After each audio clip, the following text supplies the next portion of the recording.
Hello friends, welcome to Moumita's kitchen. আশা করি তোমরা সবাই খুব ভালো আছো, আমিও খুব ভালো আছি। আবারও চলে এসেছি আর একটি নতুন স্বাদের রেসিপি নিয়ে। আজকের রেসিপিটা কিন্তু একদমই ইউনিক।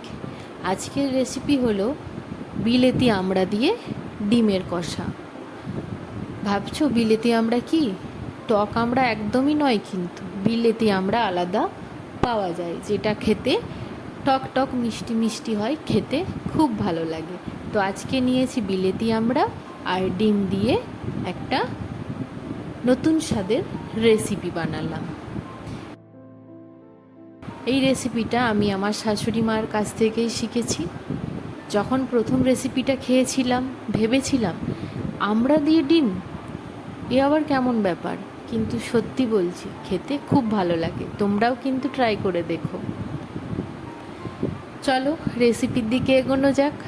রেসিপিটি বানানোর জন্য প্রথমেই যেটা নিয়ে নিয়েছি ডিম। ডিমটাকে সেদ্ধ করে খোসা ছাড়িয়ে রেখেছি। আমি এখানে 5টা ডিম নিয়েছি। আর নিয়েছি আমড়া। আমড়াটাকে, এটা কিন্তু বিলেতি আমড়াই, এমনি নর্মাল টক আমড়া নয়। ছাল ছিলে ভালো করে ধুয়ে পরিষ্কার করে একটা পাত্রে রেখেছি। আমরাও এখানে আমি 5টাই নিয়েছি। আর নিয়েছি স্পেশালি নারকেল। এটা কিন্তু এই রান্নাটায় একদম মাস্ট। নারকেলটাকে কুড়িয়ে রেখে দিয়েছিলাম। তো নারকেল আমি একটা মিডিয়াম সাইজের নিয়েছিলাম, হাফটা কুড়িয়ে রেখেছি। এই নারকেল থেকে আমি দুধটা বের করে নেব, আর নারকেলটা কিন্তু আমি এখানে দেব না। নারকেলের দুধটা দিয়ে আজকে রেসিপিটা বানাবো। আর লাগছে ডিম রান্না করার জন্য যেটা লাগে নর্মালি, পেঁয়াজ, আদা, রসুন। একটা মিডিয়াম সাইজের পেঁয়াজকে কুচিয়ে নিয়েছি, 5 টুকরো আদা নিয়েছি, 10 থেকে 12 কোয়া রসুন নিয়েছি। আর এখানে নিয়ে নিব কয়েকটা লঙ্কা, যেটাকে আমি একসাথে পেস্ট করে নিয়েছি। ঝালটা স্বাদ মতো দিও। নারকেলটা কুড়িয়ে ফ্রিজে রেখেছিলাম বলে একটু শক্ত হয়ে গেছে, সেহেতু আমি একটা মিক্সিং বোলে দিয়ে অল্প একটু জল দিয়ে আগে নরম করে নেব, তারপরে এর থেকে দুধটা বের করে নেব।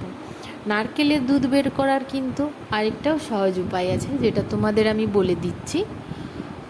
অল্প একটু গরম জল নেবে, হাফ বাটি মতো গরম জল, তাতে কিন্তু পুরো নারকেলটা ফেলে রেখে দেবে বেশ কিছুক্ষণ ধরে। 4-5 মিনিট রেখে দেওয়ার পরে দেখবে অনায়াসে ছাকার পরে নারকেলের দুধটা বেরিয়ে এসেছে। এটাও কিন্তু খুব সহজ পদ্ধতি। এবারে কড়াই বসিয়ে দিয়েছি অল্প একটু তেল। তেলটা গরম হলে এর মধ্যে ডিমগুলোকে দিয়ে ভেজে নেব। সব কটা ডিম দিয়ে দিলাম। ডিমগুলো ভাজার আগে কিন্তু খুন্তির মাথা দিয়ে একটু করে কেটে দেবে, না হলে অনেক সময় ডিম না ফেটে যায়, ফেটে গায়ে তেল ছিটে আসে। সেই জন্য খুন্তির মাথা দিয়ে একটু কেটে দিলে আর সেটা হয় না। এরপরে দিয়ে দিলাম আমড়াটাও। একসাথেই সব কিছু ভালো করে ভেজে নেব। দিয়ে দিলাম কালারের জন্য অল্প একটু হলুদ।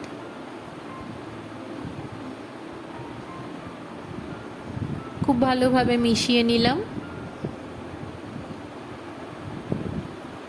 আস্তে আস্তে এটাকে ভেজে নিতে হবে, এপিড ওপিড উল্টিয়ে।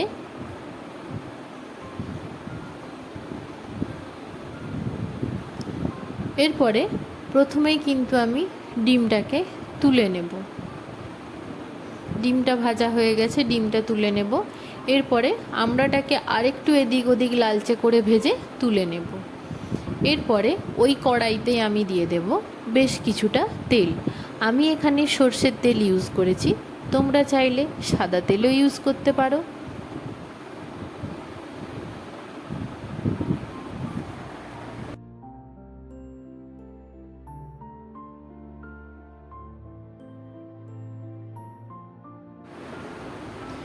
তেলটা খুব ভালোভাবে গরম হয়ে গেলে এর মধ্যে ফোড়নে দিয়ে দেব গোটা সাদা জিরে 1 টিস্পুন, দিয়ে দেব একটা তেজপাতা 2 টুকরো করে, আর দিয়ে দেব পেস্ট করে রাখা আদা রসুন পেঁয়াজ আর লঙ্কা সহযোগে যে পেস্টটা, সেই পেস্টটা। ঝালটা কিন্তু তোমরা তোমাদের স্বাদ মতো দিও। এরপরে দিয়ে দেব এখানে রেগুলার মশলা যেগুলো রান্নায় ইউজ করি, হলুদ গুঁড়ো, জিরে গুঁড়ো, ধনে গুঁড়ো, এগুলোকে 1 টিস্পুন করে আমি অ্যাড করে দেব। দিয়ে মশলাটাকে খুব ভালোভাবে লো টু মিডিয়াম আঁচে কষিয়ে নেব। রান্নায় মশলা কষানো কিন্তু খুব ইম্পর্ট্যান্ট একটা ব্যাপার। আর যদি মশলাটা তোমরা লো টু মিডিয়ামে কষাও, মশলার গন্ধ কিন্তু থাকবে না একদমই, আর মশলাটাও খুব ভালোভাবে কষানো হয়ে যাবে। দেখতেই পাচ্ছ সাইড থেকে আস্তে আস্তে তেল ছাড়ছে। আস্তে আস্তে নেড়ে চেড়ে মশলাটাকে কষিয়ে নেব।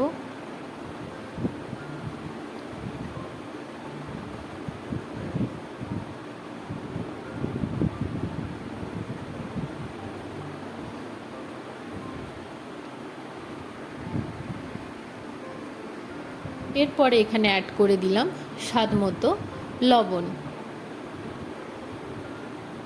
লবণটা দিয়ে আবার খুব ভালোভাবে মিশিয়ে নিলাম।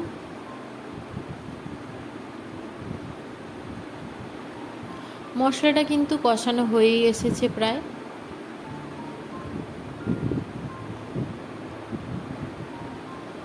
এই অবস্থাতেই আমি এরপরে এখানে দিয়ে দেব ভেজে রাখা আমড়াগুলো।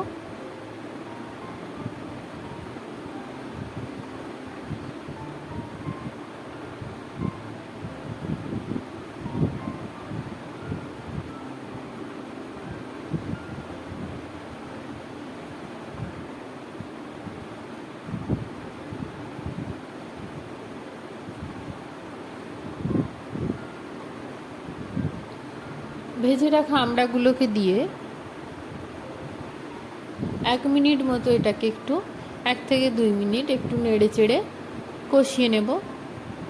মশলাটা অলরেডি তো হয়ে এসেছে, আমড়াটা দিয়ে জাস্ট একটু মিশিয়ে নেওয়া আর কি। তারপরে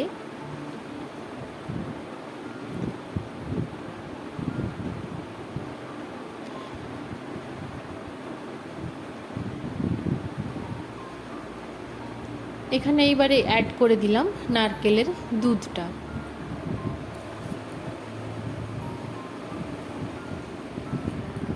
নারকেলের দুধটা অ্যাড করে দেওয়ার পরে ভালোভাবে নেড়ে চেড়ে মিশিয়ে নেব। এবার এটা ফোটার জন্য অপেক্ষা করব। এটাতে কিন্তু আমি অল্প একটু জলও অ্যাড করে দিয়েছি। এবার ফুটতে থাকুক, আস্তে আস্তে আমড়াটাও সেদ্ধ হয়ে যাবে। বিলেতি আমড়া কিন্তু সেদ্ধ হতে খুব বেশি সময় লাগে না, অল্পতেই সেদ্ধ হয়ে যায়। এরপরে এখানে অ্যাড করে দেব ডিমটা।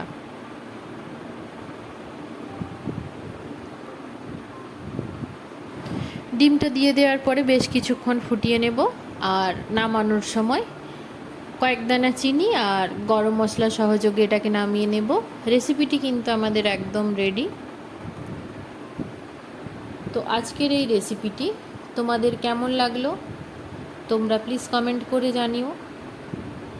একটা নতুন স্বাদের রেসিপি বিলেতি আমড়া দিয়ে ডিম। তোমরা কিন্তু বাড়িতে অবশ্যই এটা ট্রাই করো, খেতে সত্যিই খুব ভালো লাগে। যদি রেসিপিটি তোমাদের ভালো লেগে থাকে লাইক কমেন্ট শেয়ার করো। চ্যানেলটা যদি ভালো লেগে থাকে অবশ্যই সাবস্ক্রাইব করো। আরও নতুন নতুন রান্নার রেসিপি জানার জন্য ফলো করতে থাকো মৌমিতাস কিচেন।